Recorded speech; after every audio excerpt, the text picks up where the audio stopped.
Will Steve Doocy from Fox News ever learn? He did it again today, and while this is only a little piece of what Jen Psaki had to say to him, once again she really taught him a lesson as far as asking questions. You never ask a question for which you don't know what the answer is going to be, because if it's something that is contentious, your side just may come out looking bad because the truth is told. I want you to listen to how she handled this issue of crime, guns, and also defund the police. It was a work of art. Check this out.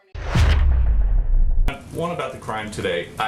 You mentioned expanding the crime prevention rollout. Prevention, yes, not the crime. But there is a lot of crime in big cities.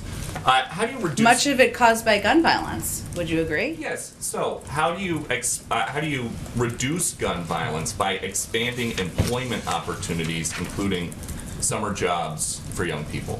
Well, first, there's several components of this proposal. One of them is an initial set of actions on gun violence, or an additional set, I should say, of steps on gun violence, which the president feels are important to get guns off the streets, make sure they are not in the hands of people illegally, many of whom are playing a role in violent crime across the country. That's part of his objective. He also wants to provide, as we've seen, has been effective in communities across the country, incentives and alternatives for young people in communities where that has shown to be an effective step. So is the thought there basically that some criminal who has been committing crimes with limited interruption or interference from police for the last couple of weeks or months is going to stop this easy life of crime if they have a summer job?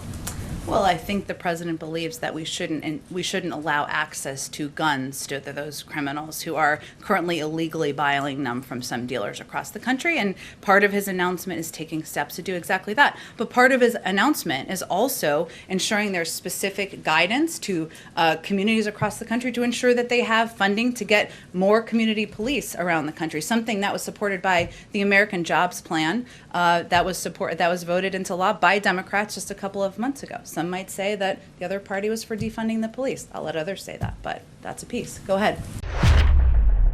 Jen Psaki did it again. It's very important that you understand narratives, and throughout the entire interview, or rather, throughout the entire press conference today, she really showed her colors in the way she was not confrontational with the reporters, but not allowed their leading questions to really deflate the narrative, to change the narrative from what it really is. Very good job.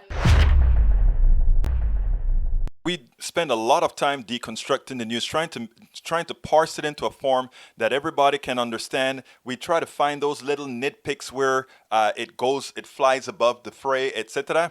If you really like these videos that we do, I want to ask a big favor. Please go ahead. Number one, subscribe to our channel. And number two, please join if you can. Thank you so kindly for watching. Keep watching. Please remember to share. We must populate the entire internet with our progressive message, a message that we know is what most Americans say that they want. So help us, please join.